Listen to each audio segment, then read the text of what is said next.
Bueno, el año pasado intenté hacerlo lo más entretenido posible. Este año me voy a poner serio. Que no, que es broma. Me llamo Jorge Bermúdez. Puede que me recordéis de otras charlas como Los hackers son de Marte, los jueces son de Venus. Si estoy aquí, entre otras cosas, es por vuestra culpa.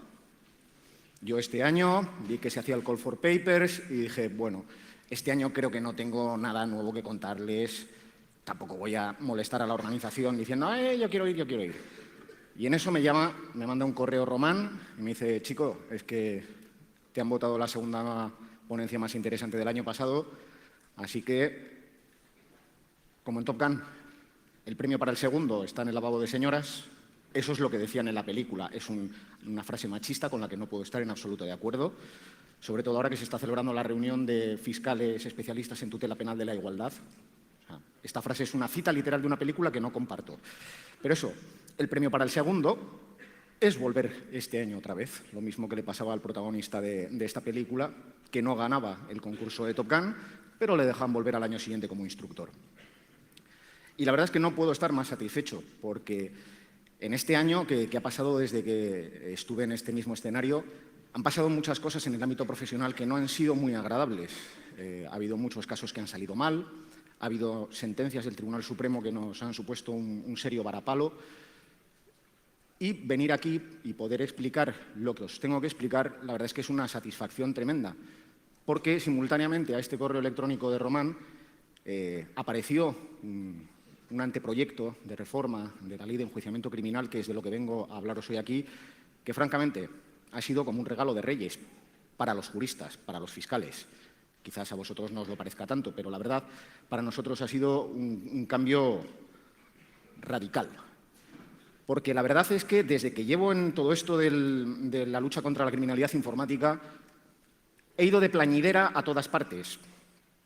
He llorado ante magistrados del Tribunal Supremo, ante fiscales de sala del Tribunal Supremo, en foros especializados de policías dedicados a la persecución de la criminalidad informática, en foros de abogados, en reuniones de expertos informáticos, y a todos les decía la misma cantinela: nuestra legislación procesal es del siglo XIX, es como un carro de bueyes intentando perseguir a un Fórmula 1, no podemos hacer nada con esto.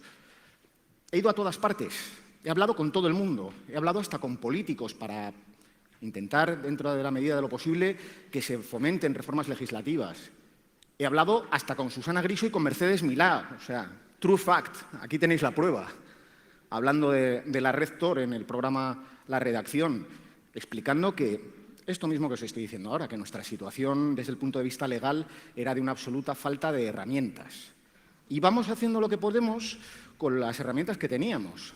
Pero claro, una de las sorpresas que me llevó el año pasado, en mayo, es cuando un fiscal destacado ante el Tribunal Constitucional nos da una conferencia interesantísima sobre el Tribunal Europeo de Derechos Humanos, que quizás os suene de lo de la sentencia de la doctrina Parot. Bueno, es un organismo internacional que supervisa que las resoluciones judiciales de los Estados miembros del Consejo de Europa sean acordes con la Declaración de Derechos Humanos que recoge el propio Consejo de Europa. Y uno de los derechos humanos fundamentales es el derecho a un proceso judicial justo con todas las garantías y a obtener la tutela judicial efectiva. Y la tutela judicial se basa, entre otras cosas, en que las leyes sean claras y estén hechas antes de que sucedan los hechos, para que no se apliquen de forma retroactiva, que es lo que dice el Tribunal Europeo de Derechos Humanos que pasó en el caso Parot, que se modificó la ley cuando los hechos ya se habían cometido y hubo una aplicación retroactiva. Bien, pues hablando también de terrorismo, este fiscal nos contaba un caso realmente escalofriante, y era una banda terrorista que actuaba en Alemania, la conocida banda Baader-Meinhof, que había sido prácticamente desarticulada. En Alemania, sus dos líderes, que eran pareja, un hombre y una mujer, se suicidaron simultáneamente en dos cárceles distintas. A mí siempre me ha resultado rarísimo. Pero el caso es que quedaba un elemento libre por ahí, quedaba un activista de este grupo que no había sido identificado y que parecía que estaba intentando reconstruir la banda desde el comienzo. Así que la policía alemana se puso a intentar evitar que hubiera de nuevo secuestros, bombas y todo este tipo de crímenes terribles. ¿Y qué hicieron? Cuando tenían indicios de que estaba reuniéndose con un cómplice al que sí tenían fichado, le colocaron un localizador GPS en el vehículo. Y a través de este localizador GPS sacaron petróleo, porque localizaron un zulo de armas, localizaron el piso franco donde iban a llevar a un secuestrado, localizaron el punto donde iban a entrenar en un bosque en las afueras de una ciudad alemana y finalmente localizaron su domicilio. Le identificaron y le detuvieron. Fue sometido a juicio y fue condenado. Pero hete aquí que su abogado recurrió a las más altas instancias judiciales de Alemania y cuando no le dieron la razón acudió al Tribunal Europeo de Derechos Humanos. Dijo, los derechos de mi cliente se han vulnerado porque se ha utilizado una medida de investigación, el localizador GPS, que no está prevista en la legislación española, en la legislación alemana. Entonces, el Tribunal Europeo de Derechos Humanos tuvo que examinar la legislación alemana, que era de unos años antes, acababa de ser reformada, y contemplaba, de una forma muy escueta, la utilización de medidas de investigación de alta tecnología. Bueno, esta frase fue la que salvó el caso, porque el Tribunal Europeo decidió que sí que había un estándar de calidad normativa que permitía que cualquier ciudadano supiera lo que el Estado podía o no podía hacer. Vale, pues ahora vamos al caso español. Estábamos en la imagen de aquí arriba. Estábamos con una ley de 1882. No sé cuántas veces lo habré dicho ya. Estábamos en un supuesto del siglo pasado. Así que imaginaos, si los alemanes habían tenido ese problema, lo que podía pasarnos a nosotros.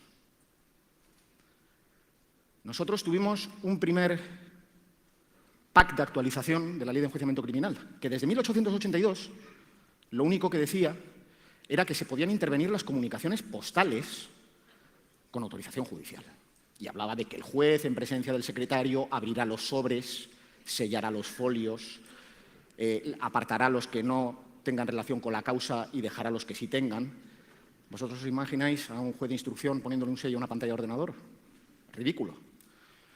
Bien, esto hasta 1978, bajo un régimen dictatorial, tampoco tenía mayor importancia. A ver, es lo que a mí me pasó en Abu Dhabi, cuando fui a hablar de problemas procesales en España para la persecución de la criminalidad informática. Yo les hablaba de las garantías constitucionales, de la entrada en domicilio, pipipi, papapá. Y aquellos señores que viven en una monarquía teocrática me miraban como diciendo, ¿de qué coño está hablando este tío? O sea, aquí lo único que necesitamos es saber dónde está el tío, ir y pillarle. ¿Qué autorización judicial ni qué leches? Bueno, pues aquí hasta 1978 pues tampoco había mucho problema con eso. Pero llega la Constitución española. Y la Constitución española dice que el domicilio es inviolable salvo autorización del morador, del que vive, o resolución judicial. Dice que las comunicaciones son inviolables salvo autorización judicial. Ni siquiera prevé la posibilidad de que haya autorización de los comunicantes para que se intervengan sus comunicaciones. Ojito. Pero habla de la resolución judicial. Entonces, entre 1978 y 1988, todo lo que tenían los jueces para poder intervenir una comunicación telefónica y aportarla como prueba en un procedimiento penal era esa frase de la Constitución. Las comunicaciones son inviolables salvo resolución judicial. Dicen, bueno, pues vamos a hacer una resolución judicial. No había nada. O sea, este estándar de calidad normativa era inexistente. Entonces hubo una serie de sentencias en el Tribunal Europeo de Derechos Humanos que nos fueron dando palos.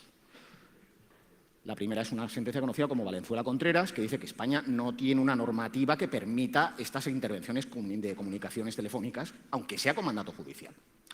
Entonces el legislador se pone las pilas y reforma la Ley de Enjuiciamiento Criminal, el artículo 579, añade un párrafo segundo en el que dice y se podrán intervenir también las comunicaciones telefónicas con mandato judicial. Y ya, se quedaron calvos. Bueno, pues con esa norma es con lo que hemos ido aspirando hasta el día de hoy. Ese fue el Service Pack 1, esa reforma del 579.2. Es todo lo que teníamos para intervenir comunicaciones con mandato judicial. Una puñetera frase.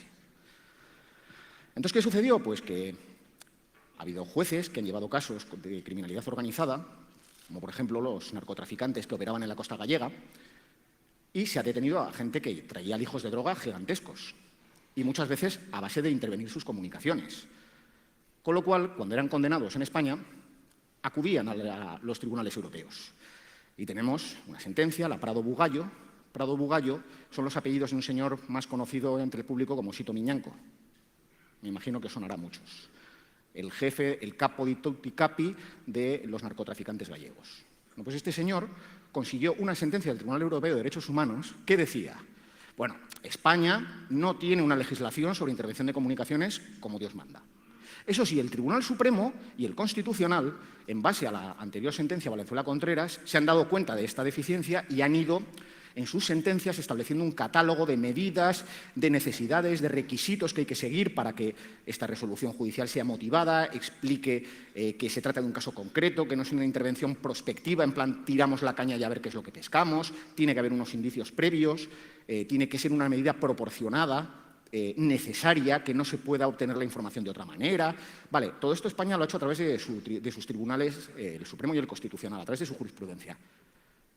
Pero lo ha hecho después de la condena del señor Prado Bugallo, de que cometiera los hechos. Zasca, nueva sentencia en contra de España. Y no hemos espabilado. Así que al final, en el año 2006, en una sentencia que es el caso Coban, finalmente el Tribunal Europeo de Derechos Humanos nos deja por imposibles. Dice, bueno, ahora ya sí, ahora ya hay una doctrina del Tribunal Supremo, del Constitucional, que es suficiente, que lleva años establecida. La legislación sigue siendo insuficiente, pero bueno, vamos a dejarlo así. No lo dicen con esas palabras, evidentemente, pues sería un escándalo, pero es lo que se lee en el subtexto. Vale, todo esto con simples llamadas telefónicas. Ahora poneos en la situación en la que estamos hoy en día. Todo tipo de comunicaciones, de transferencias de archivos, de visitas a páginas web, comunicaciones internas a través de mensajería instantánea, a través de WhatsApp, de la mensajería interna de Facebook, de Twitter, de los propios sistemas de mensajería instantánea que implementan servicios de juego online, que tienen su propio sistema de mensajería. Esto es una miríada de formas de comunicación que la jurisprudencia no ha tocado. Así que si la jurisprudencia no lo ha tocado, no ha decidido sobre ellas, todo este catálogo que tenemos respecto de las llamadas telefónicas se nos queda corto. No sirve. Por lo tanto, necesitamos una reforma. Ya el Tribunal Supremo hace bien poquito en una sentencia decía que al legislador le urge reformar esto ya porque no vale con lo que tenemos. Así que llega el Service Pack 2. Este mismo año, finales de diciembre del año pasado, se publica el anteproyecto de reforma de ley de enjuiciamiento criminal, Service Pack 2, que es el que vengo a presentaros hoy aquí. No es que yo sea el que lo ha hecho, evidentemente, cuando os estoy hablando de que he ido llorando a todas partes, es mi pequeña contribución individual como parte de un colectivo más amplio, que es, en primer lugar, los fiscales de criminalidad informática, el equipo del que formo parte, que estamos coordinados a través de todo el territorio nacional y dirigidos por una fiscal de sala del Tribunal Supremo, los jueces, las fuerzas y cuerpos de seguridad del Estado que han estado a través de sus unidades especializadas también concienciando en este sentido. O sea, no es que haya ido yo y haya dicho, tenéis que cambiar la ley, y han dicho, sí, lo dice el fiscal Bermúdez, vamos a hacerle caso. No. O sea, que he aportado mi granito de arena humildemente y me alegra que, gracias a Dios, se estén consiguiendo cosas en este sentido. Entonces, esta ley de enjuiciamiento criminal contiene, lo que hace es, hay una serie de artículos que hablan de la intervención de las comunicaciones postales y telegráficas, o sea, si alguien puede mandar un telegrama, que me diga cómo se hace, porque yo ya no sé. Bueno, el caso es que tenemos que este capítulo termina en el artículo 588 y el 589 ya habla de otra cosa completamente distinta. Entonces, ¿qué hacemos? Eso para los chicos de letras no es ningún reto. Empezamos a tirar de artículos bis, ter, quater y, como si estuviéramos en películas españolas de los años 80, kinkis y sexys. Entonces, a base de estos artículos bis, ter, quater, kinkis y sexys, me hace mucha gracia incluso a mí cada vez que lo digo, lo que tenemos es una especie de mini código de investigación tecnológica anidado dentro de la ley de enjuiciamiento criminal entre el 588 y el 589. Pinchas y se despliega. Bien, entonces estas disposiciones generales comienzan, pues, por decir, bueno, ¿cómo vamos a organizar esto? Pues, en primer lugar, desaparece una primera limitación que era las investigaciones a través de redes de hardware, o sea, líneas telefónicas, físicas, que era lo que contemplaba la antigua ley. Porque ahora dice que se podrán investigar redes de comunicaciones físicas o lógicas y virtuales, que esto en el idioma del legislador viene a decir que se podrá, si hay medios técnicos, intervenir una llamada de telefonía sobre voz IP, una llamada de Skype, un hangout. No estoy diciendo que se haga para todos los ciudadanos, estoy diciendo que si hay indicios de que se está cometiendo un delito, indicios previos, se podrá pedir una resolución judicial motivada que tendrá que explicar cuáles son los indicios, qué tipo de delito es, si es uno de los que está en el catálogo de los que se consideran necesarios para esta intervención, por qué no hay otra manera de obtener la información que se está buscando, ¿Durante cuánto tiempo se va a realizar esta medida? ¿Quién la va a practicar? ¿Qué cuerpo policial concreto? O sea, tiene que explicar una serie de cosas, hay una lista que el juez tiene que rellenar. Esto va a exigir una labor de formación brutal a través del Consejo General del Poder Judicial. ¿Por qué? Hasta ahora los jueces han estado manejando el catálogo que más o menos tenía el Tribunal Supremo, pero este catálogo va a quedar obsoleto con estos requisitos de la nueva Ley de Enjuiciamiento Criminal. Y sobre todo, ya veremos más adelante, hay algunos requisitos que van a tener que decir que van a necesitar una formación de tipo casi técnico, de explicarles, hombre, medidas para evitar filtraciones o alteraciones maliciosas de la prueba, cómo se van a obtener copias firmadas electrónicamente para garantizar esto. O sea, una serie de cosas que los jueces van a tener que explicar en sus resoluciones, porque si no, esas resoluciones podrán ser anuladas y toda la prueba no se podrá tener en cuenta. Bien. Después de esto, conseguimos una victoria. Una victoria de decir, por fin, sí, gol. La Ley 25/2007, el gran tiro en el pie, que ya os presentaba el año pasado con aquella etiqueta fail. Una ley que viene transponiendo una directiva europea, la Directiva de Conservación de Datos, que establece cuándo las operadoras de telecomunicaciones cederán los datos que almacenen a las autoridades. Y la directiva europea hablaba de, en caso de infracciones graves. Y el legislador español se pasó de frenada y dijo, delitos graves previstos en el Código Penal. Y como os expliqué el año pasado, delitos graves son aquellos que tienen pena de más de 5 años de prisión. La inmensa mayoría de los delitos relacionados con las tecnologías de la información contienen penas por debajo de los 5 años. Con lo cual, en principio, eran delitos para los que no se podían utilizar las medidas de investigación y las medidas de cesión de datos, de tráfico y metadatos asociados que pudiéramos necesitar. Entonces, ha habido jueces, algunos sí, otros no, pero ha habido algunos que han decidido que, en base a la legislación que tenían en la mano, no se podía autorizar esta cesión de datos. Con lo cual nos encontrábamos con un palmo de narices y nos encontrábamos con que estábamos pidiendo que se identificara al titular de una línea telefónica al que se entendía que estaba asociada a la IP desde la que se habían cometido los hechos, y nos decían, no se puede hacer. El delito por el que podría venir imputada la persona responsable está castigado con pena inferior a 5 años de prisión. Decimos, ya, pero es que si no va a quedar impune. Es lo que dice la ley. Nosotros, a través de una instrucción interna de Fiscalía, hemos desarrollado un argumentario completo de por qué hay que interpretar esta ley en unos términos en los que haga que sirva para algo. Pero en algunos casos nos dan la razón y en otros no. Entonces, hay casos que están quedando impunes los delitos. Bueno, pues por fin esta ley acaba con esto. Dice, delitos graves, delitos que tengan pena de más de X años de prisión, delitos de terrorismo, de criminalidad organizada o en los que se utilicen tecnologías de la información, por pura lógica, porque si el delito se comete a través de tecnologías de la información, si no se utilizan medidas de investigación tecnológica, no vas a poder hacer nada. A menos que pilles al tío en un cibercafé con el ordenador in situ en el momento de estar cometiendo los hechos. Bien, también se dice en estas disposiciones generales que se autoriza la recolección de datos de tráfico, evidentemente, o sea, los datos de contenido, la posibilidad de intervenir en una línea de comunicaciones no sirve de nada si no sabes qué línea de comunicaciones tienes que intervenir. Y para identificar esa línea vas a necesitar datos de tráfico que te permitan decir esta, la famosa dirección IP, que es el mantra que se utiliza ahora en todas las resoluciones, que no es la solución perfecta, ni muchísimo menos. Los datos de dirección IP se nos ha vendido como, es que es un dato personal que permite identificar a una persona, una leche.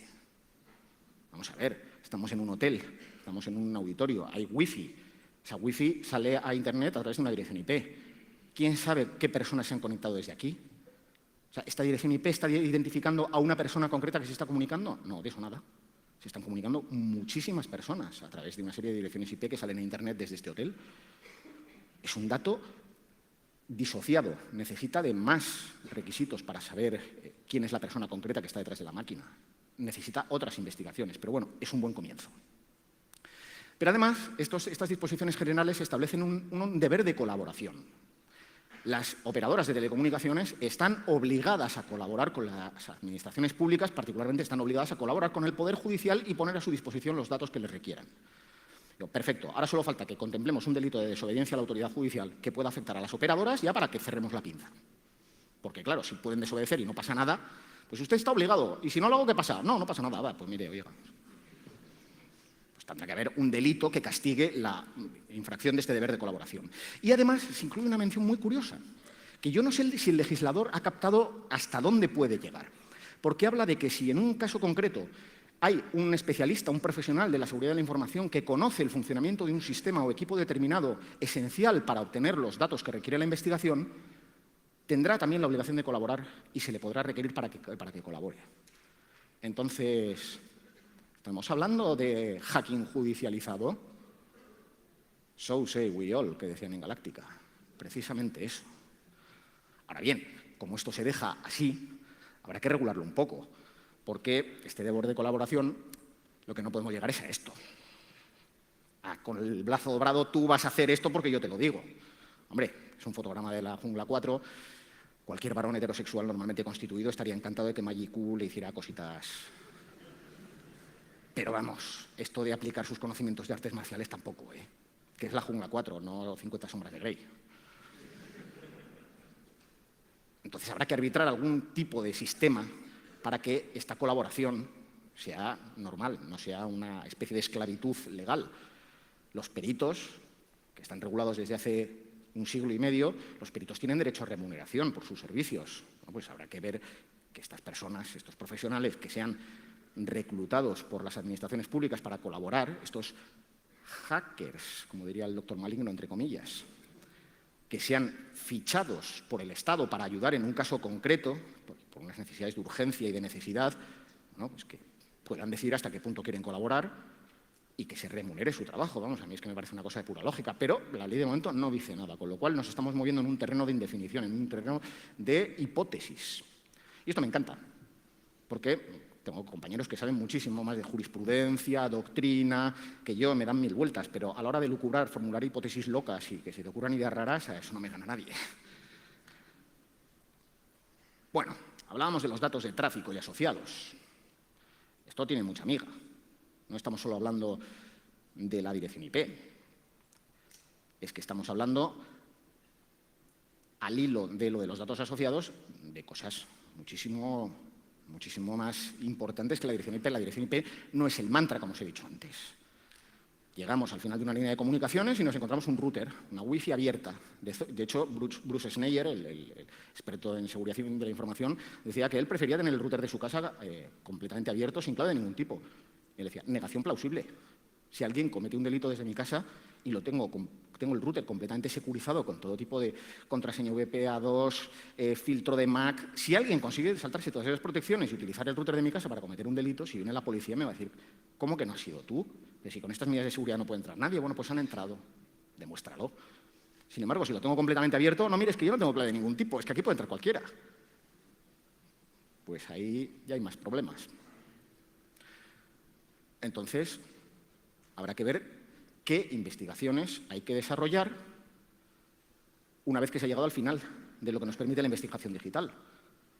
Mi amigo Manu Biota, el jefe de la Unidad de Delitos Informáticos de la Ertzaintza, que está por aquí, me estará viendo, siempre dice que cuando termina la investigación digital, empieza la investigación tradicional. Que una vez que terminas donde te llevan las líneas digitales, entonces cuando ya coges la lupa, la capa de Sherlock Holmes y el sombrero de Sherlock Holmes y dices, bueno, ahora vamos a ver qué hay aquí. ¿Vale? Con lo cual, estas investigaciones digitales tienen un punto hasta el que se puede llegar y un punto con el que ya no se puede continuar. Y aquí entra ya el saber hacer de los policías al estilo tradicional. Pero también hay herramientas de investigación que pueden ayudar a dilucidar de lo que estamos hablando. Al hablar de los datos de tráfico y asociados, contiene otra nueva mención que yo no sé si el legislador sabe hasta dónde puede llegar con ella. Y es que habla de utilización de inteligencia criminal, datos de inteligencia criminal, de cruzar datos, de búsquedas inteligentes. Entonces, ¿estos se han dado cuenta de que podemos estar hablando de ataques de correlación pasiva? Uno de los métodos que están utilizando otros países para intentar identificar a alguien que esté actuando detrás de un nodo Tor. Porque esto, en principio, es un cruce de datos, no los que se refieren a una persona concreta. Es decir, el principio de especialidad del derecho procesal penal dice que un hecho concreto, una investigación concreta. Vale, pues esta ley dice que se pueden utilizar datos cruzados y búsquedas ampliadas para identificar a una persona concreta. O sea, que se puede ampliar un poco el campo de búsqueda siempre que sea en un hecho concreto y para localizar un sospechoso concreto. Bueno, pues estos ataques de correlación pasiva, yo evidentemente no soy un técnico, no tengo unos conocimientos como los que pueda tener David Barroso, ni de cerca, vamos, ni a 3 años luz, pero pero por lo que he leído existe la posibilidad de analizar un montón de comunicaciones que se han producido a través de los nodos Tor para, por correlación estadística, acabar determinando de dónde viene una comunicación concreta, dónde está el punto desde el que esta persona se ha conectado. Con lo cual, esto en principio podría utilizarse. Y en sí mismo, el término búsquedas inteligentes y cruce de datos, ¿estamos hablando de Big Data? Ojo, cuidado. Es un término que se está utilizando muy alegremente y ahí vamos a tener que acabar haciendo un juego de beber de estos de... Cada vez que alguien diga Big Data, chupito. Acabamos todos kurdas, vamos. Bueno, identificación de usuarios, terminales y dispositivos. Un poco más de lo que os estaba hablando, porque no solo de IPs vive la investigación electrónica, hay otros datos. Están los datos email, que permiten identificar un terminal telefónico concreto. Está el IMSI, el International Mobile Subscriber Identification, el código que permite identificar una línea contratada, no solo el terminal. Porque esto de las intervenciones telefónicas, con los móviles, los delincuentes se han puesto de acuerdo con los tiempos, ¿no? Entonces, muchas veces los traficantes de droga, por ejemplo, son los que más utilizan el truco de cambiar de teléfono móvil. Yo vi un caso en San Sebastián en el que había un tío que tenía un contacto dentro de una compañía telefónica que le suministraba tarjetas SIM no registradas, tenía 25. Cambiaba de teléfono móvil cada 5 días. Entonces, claro, la policía es que se volvía loca para saber qué número estaba identificando. Bueno, pues hay un aparatito que se llama IMSI Catcher que permite pasar cerca de una persona, que ya sabes quién es, pero necesitas grabar sus conversaciones para demostrar que está encargando piezas para montar un laboratorio de metanfetamina, que era lo que estaba haciendo este fulano. Bueno, pues con este aparatito tú pasas cerca de él y el IMSI Catcher permite identificar la línea que está utilizando para luego poder ir al juez y decirle, oiga, necesitamos que se intervenga esta línea, por favor, una orden judicial para intervenir esta línea telefónica y escuchar las conversaciones de este señor que sabemos que es un traficante de drogas. Bueno, pues el IMSI Catcher se está utilizando. No tiene cobertura legal. Tiene cobertura jurisdiccional. Es decir, los jueces están interpretando este artículo 579.2 del que os hablaba, que lleva desde 1988, para decir, bueno, pues como la autoridad judicial puede ordenar la intervención de comunicaciones, es algo lógico que para saber qué línea hay que intervenir, primero habrá que identificar el dispositivo. Y hay incluso resoluciones del Tribunal Supremo que algunas muy sesudas, porque el ponente de la sentencia era un magistrado que sabe muchísimo de estas cuestiones y, de hecho, participó en la redacción del Código Procesal Penal, que era el sistema operativo completo que iba a reemplazar a la vieja ley de enjuiciamiento criminal. Pero que no me digáis por qué ha quedado en vía muerta, se ha quedado en el dique seco. Creo que tengo una explicación. Era una ley que requería una reforma tan brutal de la Administración de Justicia que no había medios para hacerlo, al menos en esta legislatura. Porque asignaba la instrucción al Ministerio Fiscal en detrimento de los jueces de instrucción, que pasaban a ser jueces de garantías. Había que remover hasta edificios, había que cambiarlos. O sea, los juzgados de los pueblos dejaban de tener sentido como estaban configurados. El personal de los juzgados sobraba, había que transferirlo a la Fiscalía. Sobraban jueces de instrucción y faltaban fiscales que iban a encargarse de la instrucción. Bueno, al final esto era un carajal tan tremendo que este Código Procesal Penal ha quedado un poco en vía muerta y por eso estamos tirando de este Service Pack 2. Por eso tenemos un parche de actualización, porque el sistema operativo completo parece que se está retrasando un poquito. Pero os decía que el magistrado del Tribunal Supremo que presidía la comisión redactora de este Código Procesal Penal fue el que introdujo esto de los email, los SIMs y tal, porque el tío sabe un montón de estas cosas. Y una de sus resoluciones, de la que era ponente, hablaba precisamente de estos dispositivos utilizados para poder identificar líneas de comunicaciones. Medidas concretas. Las escuchas ambientales.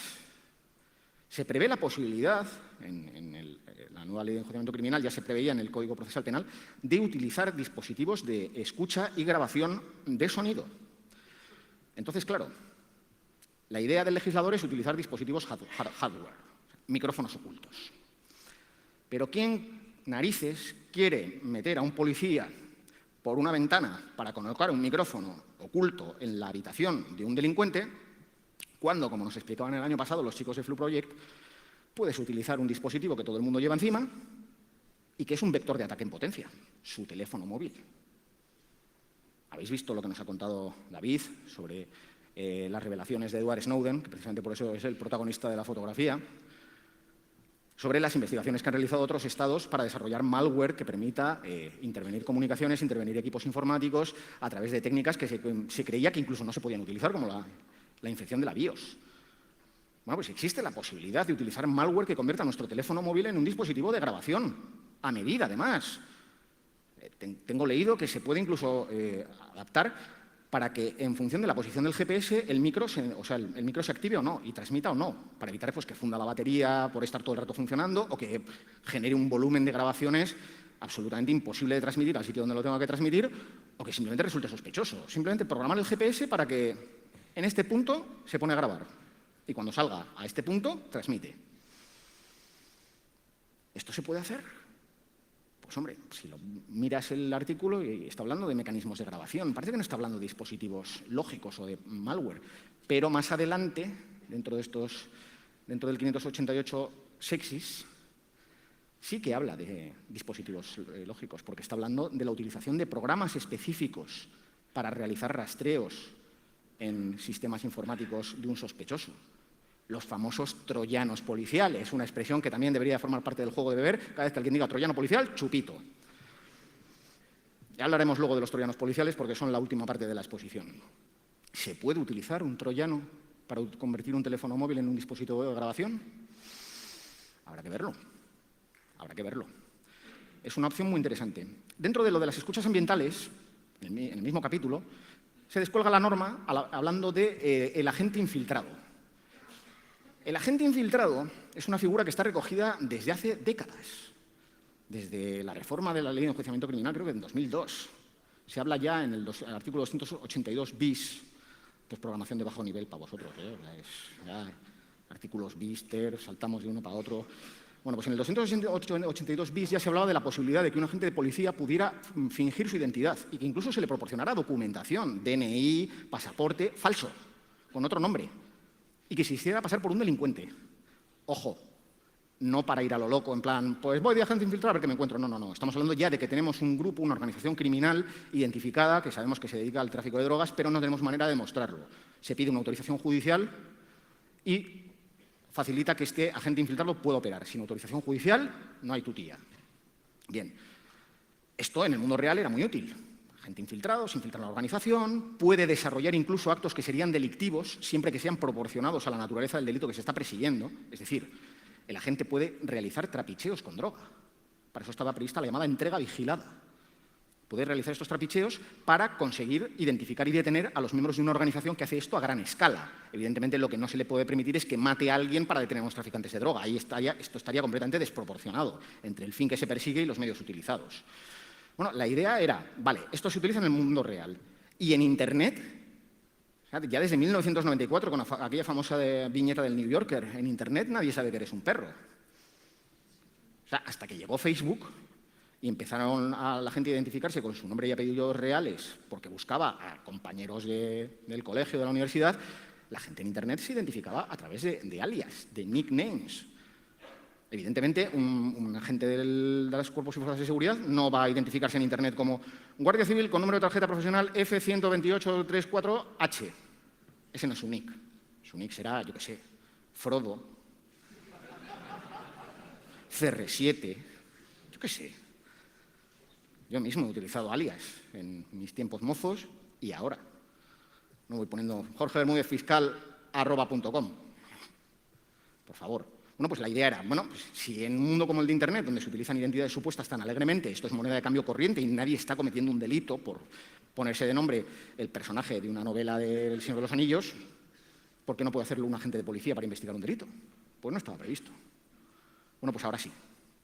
Ahora se prevé la posibilidad de que en investigaciones sobre delitos cometidos a través de tecnologías de la información, un agente puede operar con un nombre supuesto y, mucho más importante todavía, en principio, aunque no estaba regulado, se podía hacer siempre que no afectase a derechos fundamentales. Es decir, estás en un foro en el que se producen conversaciones en abierto. Todo el mundo habla de todo y todo el mundo lee o escucha lo que los demás dicen. Como aquí, esto no es una conversación privada, esto es una charla pública. Bien, el problema es que en foros en los que se cometen hechos delictivos, por ejemplo, los foros de pederastas, son foros cerrados a los que solo se puede entrar con invitación, con un usuario y una contraseña. Y dentro de estos foros se producen conversaciones privadas. Y aquí el agente infiltrado, el pseudoagente infiltrado, ya no podía intervenir, porque no tenía habilitación legal. Bueno, pues con la reforma de la ley se va a permitir esta posibilidad de que pueda acceder al contenido de conversaciones privadas siempre que tenga un adecuado mandamiento judicial. Y aún más, esto ya sí que no lo recoge ninguna legislación que yo conozca de otros países, la posibilidad de que envíe o reciba archivos ilícitos. Claro, hay algunos abogados que han puesto el grito en el cielo y dicen esto se va a utilizar con las páginas de enlaces, con las que serie junkies y... Que no es para eso. Que es que no hemos hecho esta reforma de la ley para esta tontería. Que es que además se puede investigar de otras muchas maneras, es que no concurre el requisito de necesidad ni de proporcionalidad, no. Esto está previsto para los foros que os estoy diciendo de pederastas, que tienes que demostrar que formas parte del grupo. ¿Y cómo lo demuestras? Pues tienes que enviar material fresco, material que hayas hecho tú o que sea desconocido. Bueno, pues las bases de datos de la policía son un caladero perfecto de archivos que se pueden utilizar de cebo para poder coger a estos tipos. Otras policías lo están haciendo. ¿Por qué nosotros no? Pues porque no podíamos. Bueno, pues ahora con esta ley se va a poder hacer. Y luego la ley tiene una coletilla que han intentado que suene técnica, que es, y se podrá permitir el análisis de los algoritmos asociados a estos archivos. Que la gente se queda un poco, ¿de qué está hablando?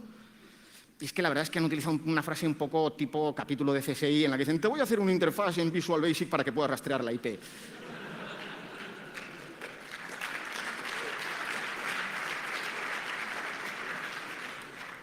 Vale, de lo que estamos hablando es de la función hash del archivo que se va a enviar, poder compararla luego con los archivos que se localicen en el ordenador del imputado cuando sea efectivamente detenido, para demostrar que existió la comunicación que está relatando el agente infiltrado. Dice, yo me comuniqué con este señor, me pidió que le enviara esta foto, le envié esta foto con este hash, con esta función hash. Se hace una búsqueda ciegas en el interior de su ordenador cuando se ha requisado y aparece esa función hash. Esta era la persona con la que yo me comuniqué, por mucho que diga que su ordenador no era él y que lo estaba utilizando otra persona. Era él. Vale. Pero es que el uso de estos archivos ilícitos que el legislador ha previsto para esto también puede dar para más. Aquí estamos hablando de características que no vienen en el manual de instrucciones, ¿no? Estamos hablando nuevamente de hackear la ley. Es que también se puede utilizar archivos ilícitos, son malware. Archivos balizados, archivos que permitan llamar a casa y decir, hola, estoy aquí, me está utilizando fulanito.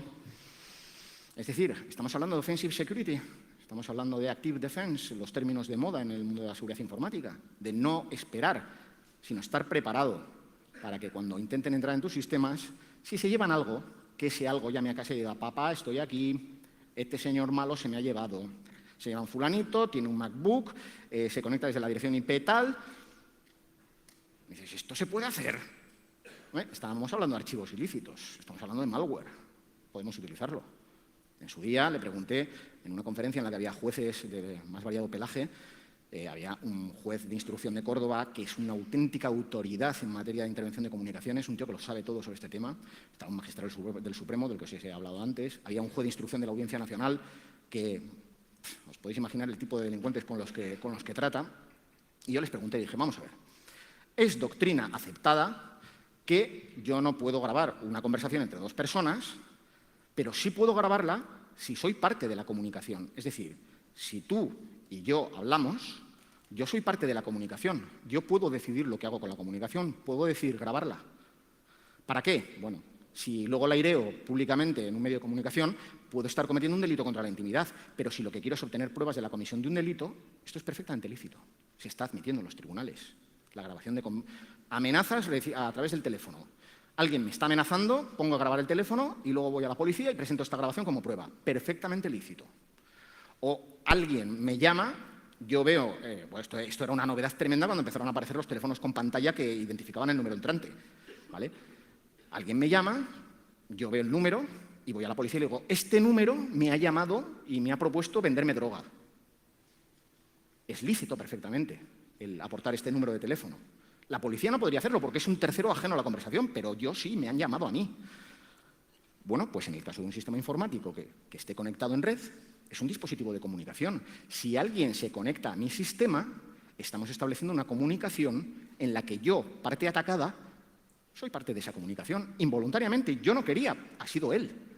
Entonces, podré obtener datos de esa comunicación, podré registrar lo que se está haciendo en esa comunicación, sobre todo si está intentando hurgar en mi sistema informático, y podré intentar averiguar desde dónde se está conectando este señor. Y con los datos necesarios, luego pedir una autorización judicial para llegar hasta donde la ley no me permite ir más allá. Es decir, ¿estamos hablando de honeypots? Pues sí, podríamos estar hablando de honeypots. ¿Estamos hablando de archivos cebo, archivos infectados que permitan rastrear una conversación? Pues sí, podríamos estar hablando de esto. Y aquí es donde intervenís vosotros, la comunidad de la seguridad informática. Porque si ponemos en conexión la ley de enjuiciamiento criminal con lo que dice la Ley Orgánica de Seguridad Ciudadana, que regula el papel de los vigilantes de seguridad y contempla dentro de los vigilantes de seguridad a los expertos en seguridad informática y a los departamentos de seguridad informática de las empresas, que en determinados momentos y cuando se esté cometiendo un delito pueden realizar funciones que en realidad son propias de los cuerpos policiales. Es decir, alguien entra en una empresa armado para cometer un delito, para asesinar al consejo de dirección. Bueno, pues los vigilantes de seguridad pueden reducir al sospechoso y retenerlo hasta que llegue la policía. Es decir, están deteniendo a una persona como si fueran ellos mismos policías. Y pueden utilizar armas si tienen la licencia pertinente. Bueno, pues lo mismo, pero llevado al campo informático. Alguien está atacando nuestros sistemas de la información, vamos a realizar una actividad que sería en principio propia de la policía, pero es que en este momento los atacados somos nosotros y aquí no hay ningún policía para ayudarnos. ¿Esta posibilidad cabe? Bueno, estamos hablando de una ley que todavía está en proyecto. Estamos hablando de otra ley que todavía no está en vigor. Si hablar de una ley en proyecto es arriesgado, las conexiones entre dos leyes que ni siquiera están en vigor y publicadas, esto ya es ciencia ficción jurídica. Aquí estoy elucubrando un poco, pero para eso estamos, ¿no? Estamos aquí para hacer teorías. Bueno, grabación de la imagen, seguimiento y localización de personas. Esto es peliagudo, porque también prevé la ley de enjuiciamiento criminal la posibilidad de grabaciones, pero dice solo en exteriores. Porque en el interior de un domicilio se puede afectar la seguridad, la intimidad, la privacidad del domicilio, se puede afectar a otras personas que no tienen que ver nada con la investigación, es decir, un traficante de drogas que durante el resto del día es un amante padre de familia que está con sus hijos. Si utilizamos una cámara, le vamos a grabar desarrollando actividades de su vida privada que no hay por qué grabar. Correcto, hasta ahí no hay ningún problema. Solo en exteriores, es decir, cuando este señor vaya a hacer su trapicheo, lleve su maletín con droga en su Ferrari, como en Corrupción en Miami, tenemos una cámara y le grabamos. Perfecto. Bueno, pues aquí volvemos a empezar con el tema del malware. ¿Qué pasa si lo que hacemos es que su sistema informático tenga un código malicioso que active la webcam? ¿Cómo sabemos si está dentro de casa o fuera? ¿Qué pasa? ¿Nos tenemos que atar una mano a la espalda? Porque al final estamos hablando de diligencias de investigación muy válidas. En un país de Hispanoamérica, quiero recordar que era Colombia, ya se ha utilizado un software que permitía activar la webcam de un ordenador para localizar a un acosador, un pederasta acosador de menores. Se le identificó positivamente. No ha sido localizado, por lo menos cuando me contaron a mí la historia, el caso de éxito, se le había identificado, pero no había sido detenido todavía. Pero se había utilizado para identificar a esta persona. ¿Qué hacemos? Le pedimos al proveedor del archivo del malware que desactive esta función para siempre. ¿Cómo hacemos que se pueda desactivar cuando está en interiores? Todas son cuestiones que tendremos que estudiar detenidamente antes de que la norma se ponga en funcionamiento. En cuanto a la localización, evidentemente estamos hablando de dispositivos GPS. Nuevamente, el legislador está pensando solo en dispositivos GPS físicos que se colocan debajo del coche. Bueno, ¿qué pasa con el teléfono móvil? Nuevamente, que es el GPS que llevamos todos encima las 24 horas del día. Se puede troyanizar para utilizar su propio GPS. Se puede triangular la señal de telefonía móvil para localizarle de una forma menos precisa, pero igualmente válida. Bueno, pues no parece que esté contemplado, pero tampoco prohibido. Y lo cierto es que se está permitiendo la localización geográfica del sospechoso de un delito. Bien. Pero también en este caso se está permitiendo una posibilidad que no está en el tema de los GPS, sino en el tema de los dispositivos de almacenamiento de la información. Dispositivos de almacenamiento masivo, disco duro de 5 megabytes, siendo cargado por una grúa en un avión. Esto es arqueología informática, para que veáis lo que han cambiado los tiempos. Para intervenir un disco duro, hasta ahora estábamos utilizando las disposiciones de la Ley de Enjuiciamiento Criminal relativas a cajones y archivadores de documentos. Pues menos mal que a los de Windows se les ocurrió poner el icono de una carpetita y así la metáfora queda más válida, porque si no, no sé, si llegan a poner la lámpara mágica de Aladino no sé qué hubiéramos hecho. sinceramente. Pero bueno, con esta metáfora hemos ido tirando. Las metáforas son muy peligrosas, porque las ventanas no se abren y dejan pasar el aire, en los ordenadores, digo. Y el ratón no come queso. Es solo eso, una metáfora. Entonces, las metáforas tienen mucho peligro, las carga el diablo. Archivadores y cajones. Ahora estamos hablando de dispositivos de almacenamiento masivo de la información. Estamos hablando de repositorios de datos situados remotamente. O sea, ya no solo entramos, pillamos el ordenador del tío, es una torre, desarmamos, tiene 3 discos duros. Se desmontan, se meten en bolsas, se cierran, se sellan, se pone la firma del secretario judicial y al laboratorio de análisis. No, no, no. ¿Qué pasa si el tío tiene una unidad Google Drive no sincronizada con un equipo local? Y ahí es donde guarda los archivos delictivos. Yo he tenido el caso. Un tío que acosaba a menores, les pedía vídeos y fotos pornográficas y luego las guardaba en remoto. ¿Qué coño hacemos? Yo lo que hice fue que los agentes de policía comisionados en ese momento lo que hicieron fue inspeccionar in situ, con autorización judicial, el ordenador delante del propio acusado asistido por su letrado y que luego declararan como testigos. Finalmente no hizo falta, al final llegamos a un acuerdo, se conformó con una pena de prisión menor de la que le iba a caer encima y no hubo que poner a prueba esta arriesgada teoría. Ahora ya está previsto específicamente en la nueva ley de enjuiciamiento criminal la posibilidad de intervenir sistemas telemáticos remotos siempre que estén vinculados al sospechoso del delito, ojito, al sospechoso del delito o a uno de sus cómplices o a una persona que esté siendo utilizada por el sospechoso sin conocimiento de él mismo. Y aquí es donde habla de la resolución judicial que tiene que ser motivada con una serie de requisitos larguísima sobre la necesidad, la forma en la que se obtendrán copias, mecanismos para evitar la alteración fraudulenta de estos datos y demás. Bien, pero también en el caso de que el disco duro, del que el sistema de almacenamiento masivo sea intervenido en una detención, no solo en una entrada y registro en un domicilio, sino en una detención por la calle. La detención por la calle, la policía puede saber que un fulano está cometiendo un delito desde su tablet sentado en la terraza de un bar y no necesita una orden de entrada y registro porque no está en su domicilio, está en la calle. Vale, llegan y le trincan. Autorización judicial para intervenir el dispositivo de almacenamiento masivo que lleva en su bolsillo. ¿Perdone lo qué? Pues sí, mire, tiene un teléfono móvil que tiene un disco flash dentro de 128 gigas, es decir, 128.000, número arriba, número abajo, no me voy a poner a multiplicar ahora por 1024, como comprenderéis, 128.000 megas. Ese trasto de ahí arriba tiene 5 puñeteros megas. Bueno, pues ahora la gente lleva miles de veces más de información dentro de su bolsillo. Además, en un disco de una tecnología, la tecnología flash, que la recuperación forense de datos es muchísimo más complicada y muchísimo más volátil que en el caso de los discos duros magnéticos tradicionales. O sea, que la autorización judicial tiene que ser centelleante, o si no, habrá que tirar de bolsas de efecto Faraday, de efecto jaula de Faraday, para evitar posibilidades de borrador remoto, a través de sistemas de seguridad que vienen implementados en los dispositivos de fábrica. O sea, los iOS, los dispositivos de Apple, vienen con el Find My iPhone, que te permite borrar en remoto la información. Tú no lo puedes hacer porque estás detenido en comisaría, pero tu cómplice puede hacerlo. O simplemente una actualización automática que modifique el contenido del dispositivo. No, oiga, mire, señor juez, es que este dispositivo no está tal y como lo tenía mi defendido. Es que en el momento en el que él estaba detenido en comisaría, se produce una modificación de los datos. Oiga, que esto es una actualización de software. Me da igual, se ha modificado el sistema, no es una prueba válida. Lo pueden alegar. Así que bolsas con efecto jaula de Faraday, dispositivo dentro y se acabó.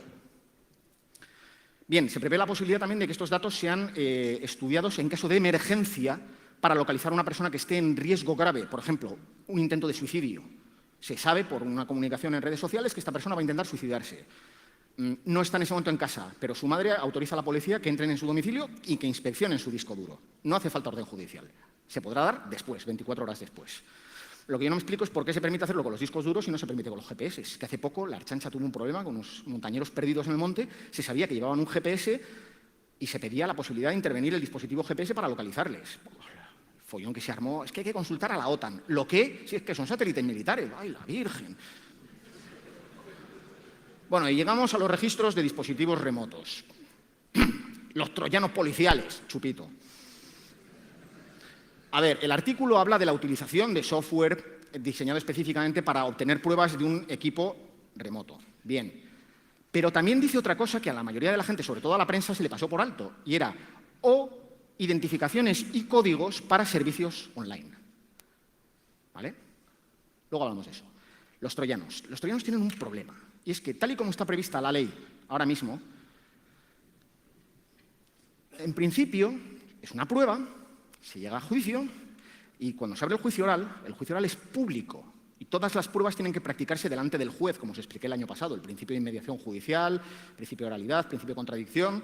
Entonces, el abogado puede llegar y decir, a ver, las pruebas contra mi defendido las han obtenido a través de un software que ha obtenido pruebas de su dispositivo. Yo quiero tener garantías de que ese software no ha realizado manipulaciones dentro del ordenador de mi defendido para incriminarle.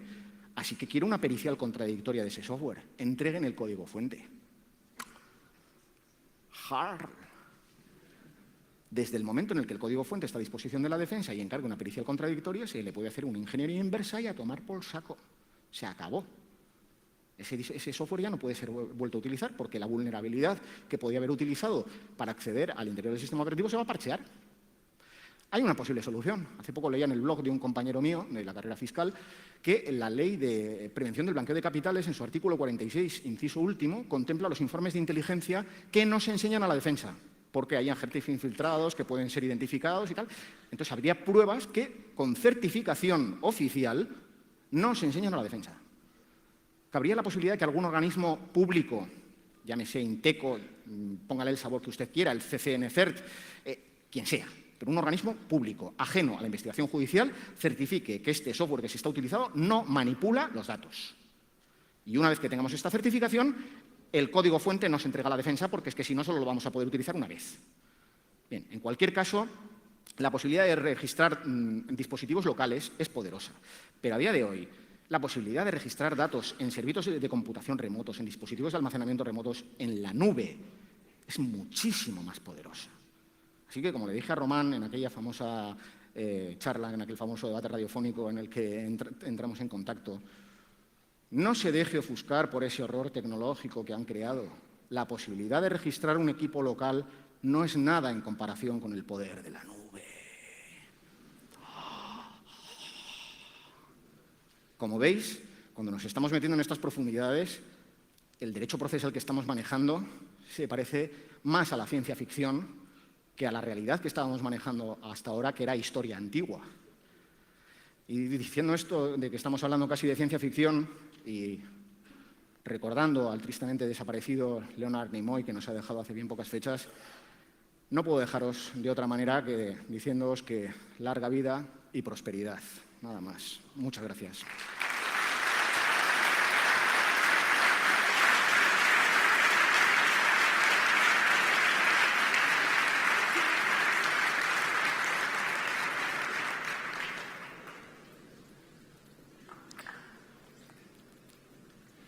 Vamos bien de tiempo.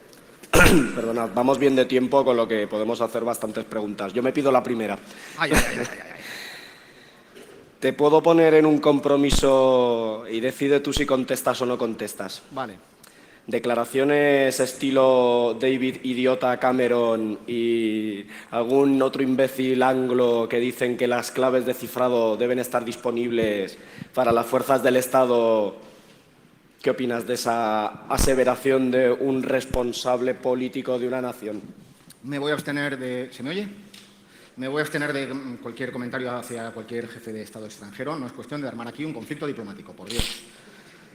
Pero nuestra propia legislación, es una cosa que no he comentado porque quizás se me estaba acabando el tiempo, pero cuando estamos hablando del deber de colaboración de las empresas de telecomunicaciones y de profesionales que tengan conocimiento del sistema de información del que se trata, contiene una mención expresa que dice que el acusado está a salvo de este deber de colaboración.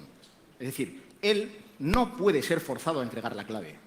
Con lo cual, si tenemos un dispositivo protegido por una clave criptográfica, no podemos torcerle el brazo como Magic Q al hacker y decirle, suelta la clave. Porque la Constitución dice que toda persona tiene derecho a no declarar contra sí mismo y a no confesarse culpable y a no incriminarse. Si entrega una clave que protege su dispositivo para que las fuerzas del orden puedan inspeccionarlo, está confesándose culpable indirectamente porque está permitiendo que se acceda a pruebas a las que, si no, las fuerzas de seguridad no tendrían acceso. Con lo cual, en principio, si estamos hablando de una clave que no depende solo de una empresa de seguridad, sino que depende de un usuario que ha puesto su clave y que no está accesible para esa empresa, no se puede hacer, al menos en derecho español. Yo no sé los británicos, con estas cosas tan raras que hacen, de conducir por el otro lado, si lo harán o no, pero nosotros no podemos. Vale, y un apunte sobre... Uy, creo que no estoy sin mute, ¿no? Un apunte sobre lo que has comentado de esta ley tiene como objetivo luchar contra los pederastas, no contra series yonkis. ¿No te parece un poquito naif? Y me explico. ¿Vale? Todos los tiranos utilizan a los terroristas y a los pederastas para conculcar derechos de los ciudadanos. Está muy bien que la ley esté pensada para ir contra los pederastas, pero ¿y qué pasa si la usan contra nosotros, contra Rooted.com? Vamos a ver, vayamos por partes, como diría Jack el Destripador. A ver, las argumentaciones enrevesadas tienen un peligro muchas veces, y es que para defender algo indefendible se utilizan argumentos que pueden ser válidos. A mí me encanta un párrafo de Jack Nicholson en la película Unos hombres buenos, cuando a Tom Cruise, al abogado defensor, dice: vivimos en un mundo que tiene muros, y esos muros han de estar defendidos por hombres armados. ¿Quién va a hacerlo? ¿Usted, teniente Caffi? No.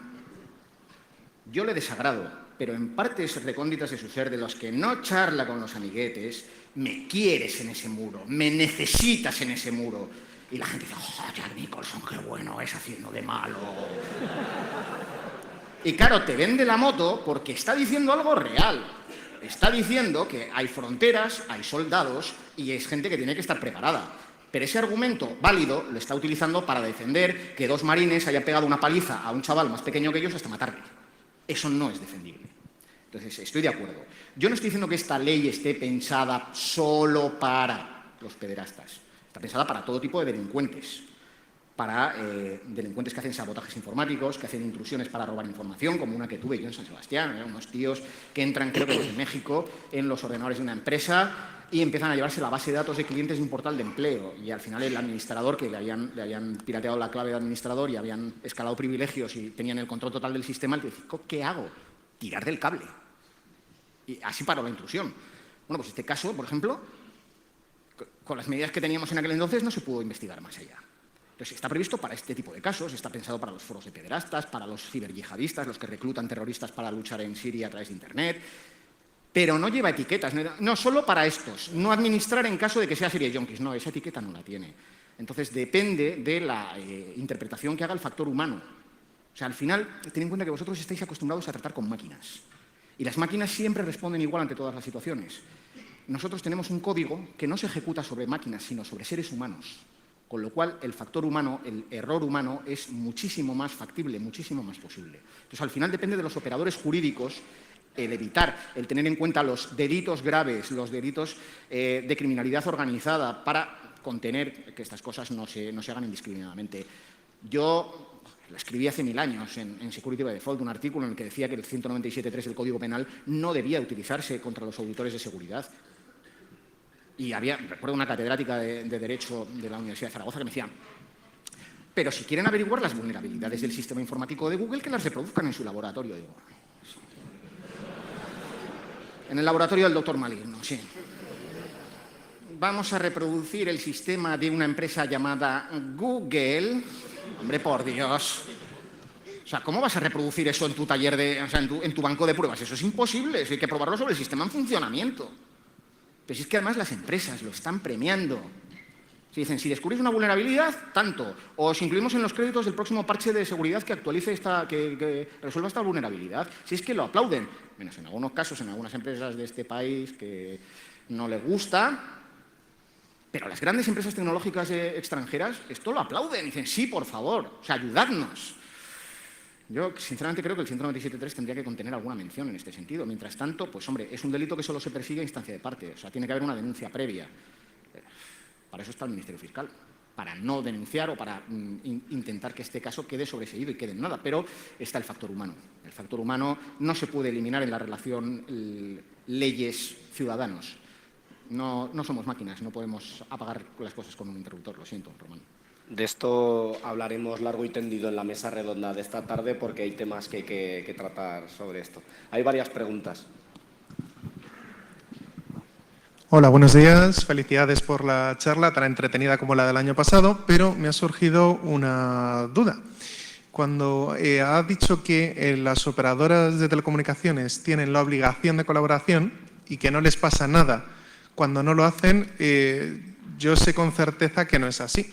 Por ejemplo, un caso específico, el SGDA, el Sistema de Gestión de Datos de Abonados. Las operadoras, cada más o menos 15 días, tienen que volcar los datos de todos sus clientes respecto a un callejero del Instituto Nacional de Estadística a la antigua CMT, ahora dentro de la CNMC. Si no se hace, cada 15 días, hay una multa de 30.000 euros e incremental. Me sorprende que, porque yo he visto que se aplica, me sorprende que diga que no hay, no hay una falta hacia esa operadora. Y luego, al respecto de esto, también me sorprende que esta ley de enjuiciamiento criminal salga ahora cuando desde 2007 y desde aplicación desde el año pasado, aunque no de obligatorio cumplimiento hasta octubre de este año, en este mismo sistema de gestión hay una obligación de generación de un tipo de archivo que es de interceptación legal, que es de obligado actualización en los sistemas de la CNMC. Entonces, no sé, me sorprende que diga que no hay ningún tipo de multa ni nada hacia las operadoras. En primer lugar, mea culpa, me fustigo con la goma del butano. Quizás he pasado tan rápido por encima de esa cuestión que me he comido dos detalles fundamentales. A ver, ten en cuenta que yo estoy hablando de derecho penal. Lo que tú me estás hablando es de multas administrativas. Efectivamente, la legislación administrativa contempla sanciones para las operadoras que incumplan sus deberes. Pero yo lo que estaba reclamando era una sanción penal por delito de desobediencia que existe, pero solo afecta a personas físicas. Entonces, en una operadora pues le puedes decir perdonadme la expresión, al pringao que le tocó firmar el documento en el que se dice no tenemos esos datos, y contra ese se podría proceder.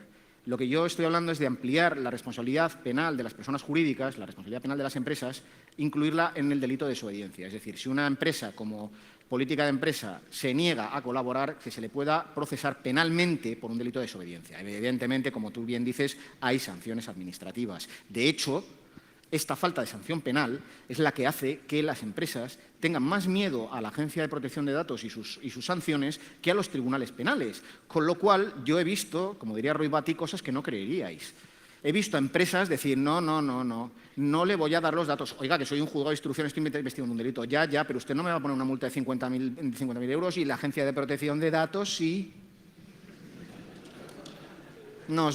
Les tienen más miedo que a nosotros. Entonces, el problema es que lo dice la Constitución y el derecho penal se supone que es la sanción más grave que hay contra un ciudadano. Somos la única administración pública que puede meter a una persona en la cárcel. O sea, la Guardia Civil de Tráfico te puede poner una multa por conducir borracho o por ir a más velocidad de la permitida. Pero ellos solos, como autoridad sancionadora, la Dirección General de Tráfico no te puede meter en la cárcel. Un tribunal penal sí. Entonces, que se tenga más miedo a unas sanciones penales porque son brutales, más miedo que a unas sanciones penales que son de chicha y nabo, pues es que no es operativo. En cuanto a la existencia desde 2007 de esa ley, pues es que hemos comenzado la casa no por el tejado, sino por la antena de telefonía antes de que estén puestos los cimientos. Es una ley sectorial, una ley para el mercado de las telecomunicaciones. De hecho, hay una sentencia de 2010 del Tribunal de la Unión Europea, no confundir con el Tribunal Europeo de Derechos Humanos, se parecen pero no son lo mismo, que dice, respecto a un recurso de la República Checa, creo recordar, que decía que esta legislación en principio obliga a modificar la legislación penal y decía, mira, esta es una legislación para el mercado de las telecomunicaciones, para obligar a los operadores de telecomunicaciones, en caso de delito grave, a ceder los datos a las autoridades judiciales. No es una ley procesal.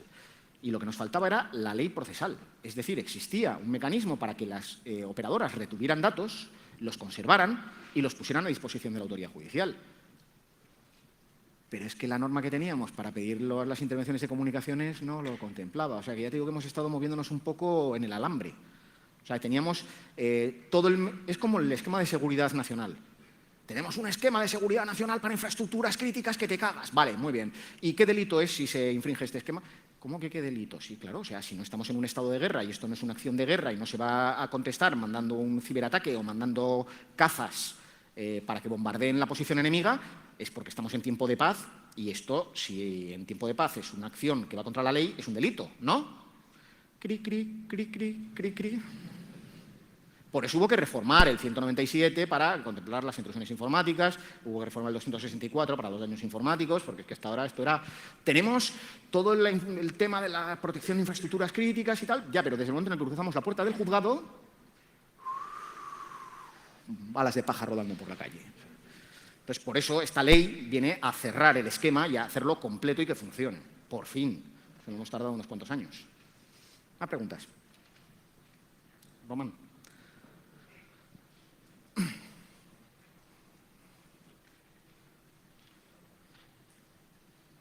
Hola. Hola. Te quería preguntar sobre qué garantías jurídicas existen para que sistemas como Telnet no sean usados sin el permiso de los jueces. Y, en segundo lugar, te quería preguntar en qué circunstancias se permite la colaboración entre Estados para perseguir un ciberataque. Bueno, vamos a ver. Telnet. O sea, estamos hablando de terminal de comunicación, o sea, operar en modo terminal, ¿no? Bien. Hombre, la prueba cuando se lleva delante de un juez hay que explicarle cómo la has obtenido. No, a ver, me refiero a que existen pruebas de que ese sistema se puede usar sin que un juez lo sepa. Hombre, claro. Pero insisto, cuando tú tienes evidencias, las presentas ante un juez, tienes que dar razón de dónde las has sacado. ¿Se puede engañar a un juez y obtener datos sin autorización judicial y hacerlos colar como que se han obtenido por otras vías? Hombre, pues sí, claro que se puede. Me refiero a un funcionario particular.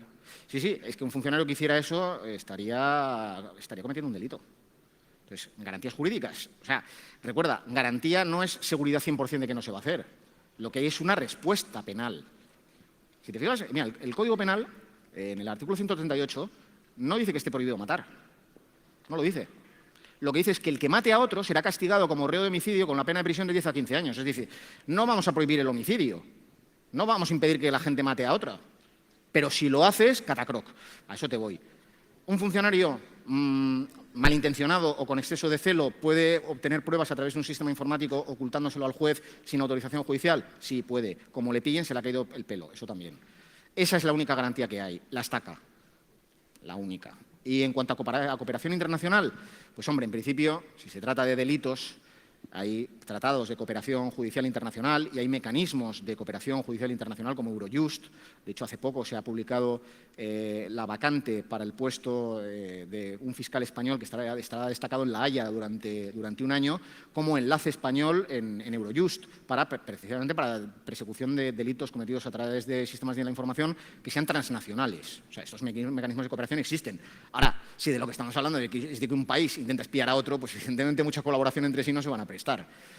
Pero lo que es perseguir a delincuentes que sean ciudadanos particulares, no cuando el delincuente es una agencia estatal de otro país, en principio sí que hay colaboración. Existen mecanismos policiales, judiciales.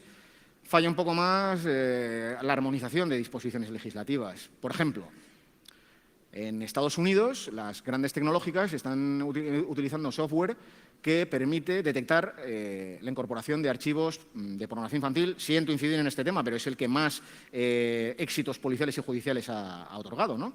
Permite detectar archivos de pornografía infantil, por ejemplo, que se estén adjuntando a un correo electrónico de Outlook.com o que se estén enviando a través del sistema de mensajería interna de Facebook.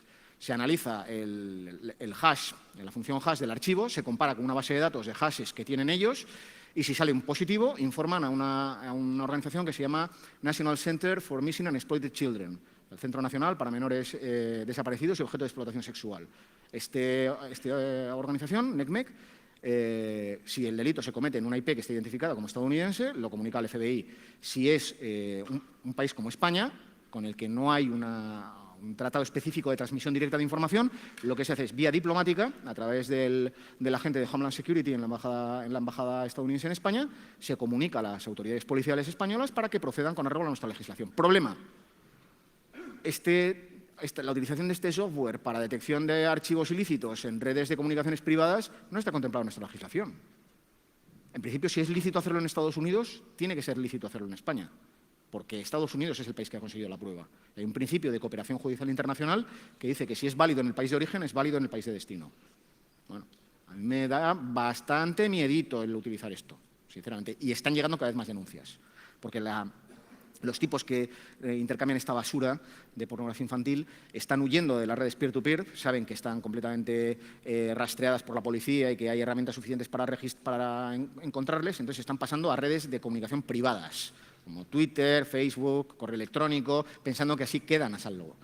Y están empezando a asestar golpes policiales que están llegando a los tribunales, ya hay sentencias en el Tribunal Supremo sobre esta cuestión, y hay colaboración. Hay colaboración, el problema son los mecanismos legislativos de coordinación, a ver si vamos reformando el Código Penal y la Ley de Enjuiciamiento Criminal para irnos adaptando y armonizando disposiciones. Hay un tratado, el Convenio de Budapest, que es del año 2000, me parece, que ya habla de armonización de disposiciones legislativas sobre este particular. ¿Más? Vale, gracias. Hello. Hello. Can I ask in English? ¿Dónde? Here. Ah, sí, perdón. Can I ask in English? Okay. We have seen lately coordinated efforts to take down, for example, hidden services in Tor, like Silk Road 2 and things like that. So I wanted to ask you, what do you think if the institution of an international court about computer crimes could be a good idea? ¿Me vas a permitir que te responda en castellano? Creo que te he entendido todo. Mi inglés está bastante oxidado, como lo de andar con el soldador del informático que os presentó antes David. A ver, los mecanismos de cooperación que existen son sobre todo de trasvase de información, de puesta a disposición de las autoridades de un país a las de otro, de las pruebas, la detención de los sospechosos, la extradición de los acusados, pero no hay como tal un órgano internacional que juzgue este tipo de delitos. Está en marcha la creación de una Fiscalía Europea que pueda operar en todo el territorio de la Unión. Me parece una idea magnífica, ojalá. De hecho, uno de los problemas que siempre hemos tenido en España es que la fragmentación de nuestro territorio en pequeñas circunscripciones, en pequeñas parcelas de territorio en las que opera cada juez, provoca unos problemas de competencia entre distintos juzgados tremendos. Y fue una bendición que para determinados delitos, como puedan ser delitos de terrorismo, de criminalidad organizada, exista un órgano, que es la Audiencia Nacional, que tiene jurisdicción en todo el territorio del Estado. Entonces, este órgano no tiene esos problemas. Pues una iniciativa similar a nivel europeo, hombre, yo la recibiría con los brazos abiertos y con bengalas. Ojalá, ojalá. Pero todavía no existe. ¿Any more? Ya que... Buenas, aquí. Yo quería hacer un comentario de un tema que se me ha ocurrido y luego una pregunta. El comentario es que me ha venido a la cabeza cuando hablabas de cómo volver a poner en circulación fotos de menores. Sí. ¿Quién se considera éticamente capacitado para decidir qué foto de qué menor es la que vuelve a poner en circulación? Es un comentario que me ha venido y la pregunta es, yo no sé mucho de leyes, pero yo supongo que cuando un juez autoriza a la policía a entrar a casa de alguien o cogen a esa persona cuando sale y le dicen ábrenos la puerta o le pide las llaves al casero, pero no cogen una radial y hacen un agujero en la puerta y cuando terminan de mirar lo que hay en la casa dejan el agujero en la puerta. Y entonces mi pregunta es, ¿qué pasa cuando el instalar un troyano en un móvil va a decrementar, va a dejar el teléfono de esa persona con la seguridad decrementada con respecto a como estaba antes, porque es un caso que va a suceder?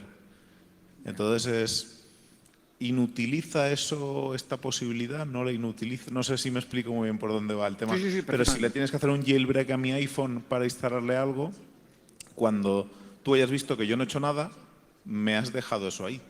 Mi nivel de seguridad de mi teléfono se ha visto decrementado por una intervención. Y bueno, esto es mi comentario y mi pregunta. Gracias. Vale, empezaré por el comentario. No es poner en circulación, ojo. Poner en circulación, entiendo, soltarlo en una red peer-to-peer y que cualquiera se lo pueda descargar. Eso, vamos, es una auténtica barbaridad, ¿no? Además, ten en cuenta que la ley lo que está diciendo es hablar de se permitirá que la gente pueda transmitir archivos ilícitos. Lo demás, el ponerlo en contexto y decir que serían archivos de pornografía infantil, lo he dicho yo porque es el caso en el que se está pensando, no es lo que pone la ley.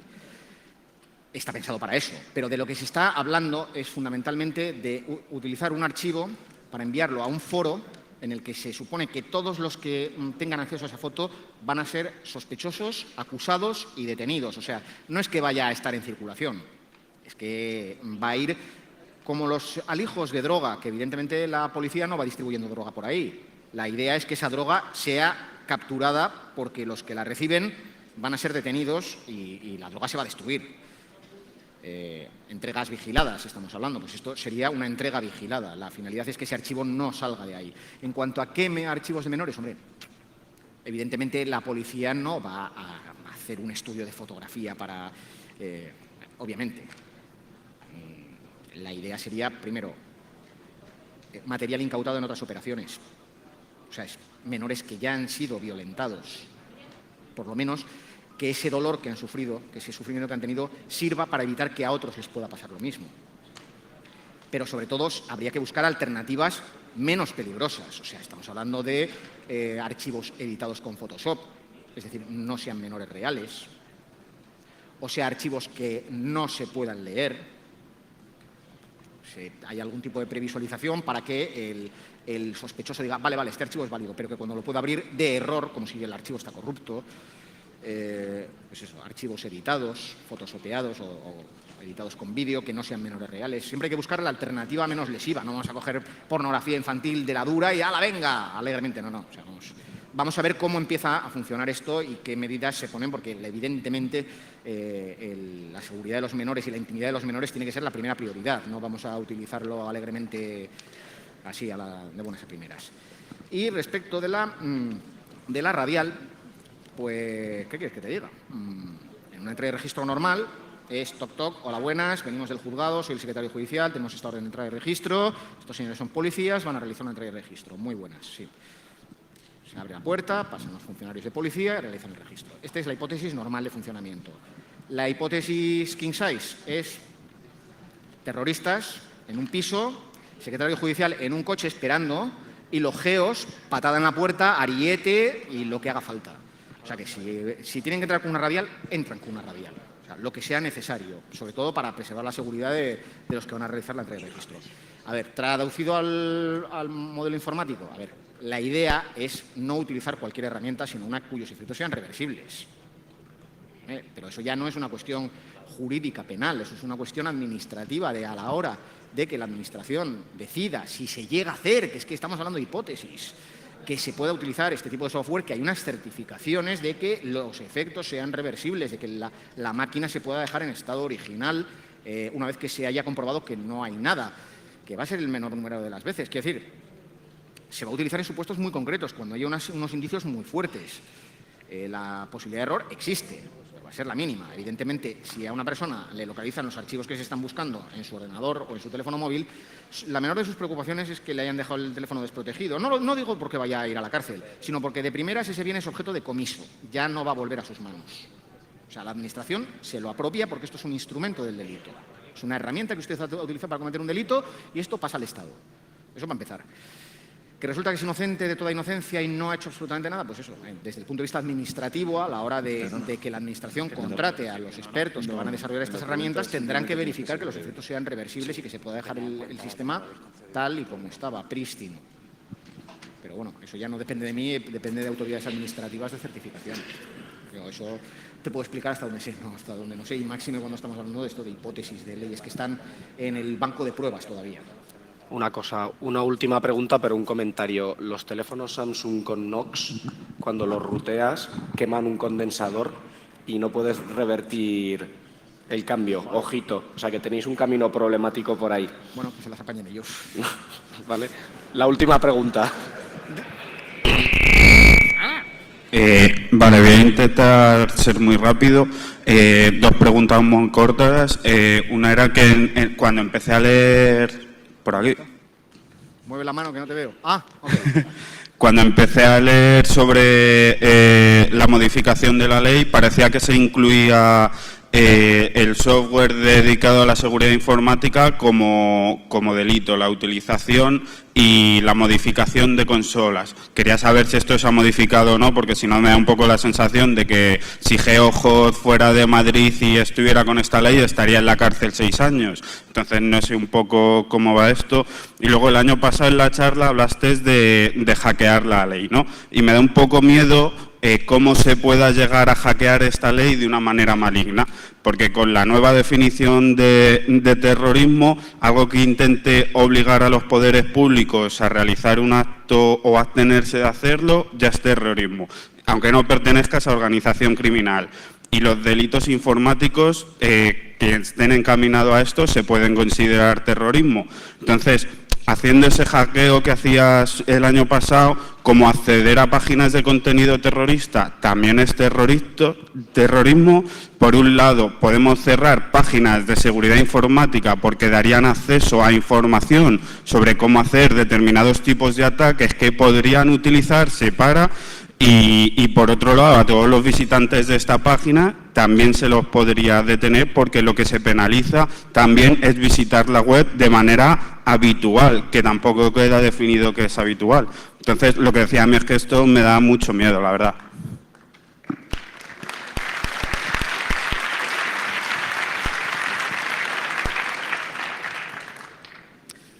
¡Ay, qué motivados estáis! Error 404, page not found. Te estoy hablando de la reforma de la ley de enjuiciamiento criminal. De lo que tú me estás hablando es de la reforma del Código Penal, que también está en tramitación, pero es una ley distinta.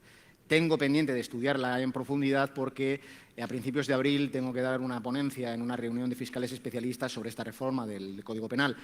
Todavía no me la he mirado, por eso digo lo de page not found. A ver, cuando te estaba hablando el año pasado de hackear la ley, hablaba de hackear en el sentido original del término, de cuando hablábamos de los hackers del Massachusetts Institute of Technology, o sea, los que modificaban las maquetas del tren. O sea, mejorar la ley para que pudiera servir a unos fines para los que no estaba pensada. Es que con esta ley ya no lo necesitamos. O sea, ya tenemos... O sea, no vas a tunear un coche si ya tiene todos los aditamentos aerodinámicos que tú querías ponerle. Pues esto. O sea, yo lo que quería era que una ley del siglo XIX pudiera servir para que se pareciese a lo que tendría que ser esto. Ya no necesito hackear nada con esto. Digamos que, hombre, estoy viendo consecuencias imprevistas, aplicaciones imprevistas que quizás no estaban en la mente del legislador, pero que parece que están contempladas en el texto. De lo que no estoy hablando, evidentemente, es de trampear o vulnerar una ley, que es un poco lo que has sugerido. Estoy muy preocupado con la definición de terrorismo que se hace en la reforma del Código Penal tal y como ha llegado a la prensa. Creo que se va a reformar, no lo sé, aquí me estoy metiendo en un jardín, ¿eh? Pero realmente lo de hablar de obligar al Estado a realizar una acción o tal, a ver, estaban hablando del caso de Miguel Ángel Blanco, ¿sabes? O sea, de forzar al Estado a cambiar de política penitenciaria secuestrando a una persona. Esa es la idea de forzar al Estado a hacer algo. Que una manifestación cree un clima de opinión tal que el Estado se vea obligado a retirar una reforma legal en trámite, eso no es obligar al Estado. Obligar es mano torcida a la espalda o haces esto, te parto el brazo. Una manifestación entiendo que no puede ser eso. Y en ese sentido, la justicia, los jueces, han demostrado suficientes veces que cuando el legislador crea una norma que puede ser considerada excesivamente punitiva, la interpretan en un sentido en el que no tenga este efecto. Te voy a poner un ejemplo muy claro que, en mi opinión, se pasaron un poco. En su momento, el artículo 189, 3A, hablaba de una agravante específica para el delito de pornografía infantil que consistía en usar a menores de 13 años de edad. Se estaba aplicando para personas que descargaban pornografía con el emule. Entonces, se estaban aplicando unas penas de prisión de 6 años, 7 años, para gente que había descargado 10 archivos y en su vida había puesto un dedo encima a un menor.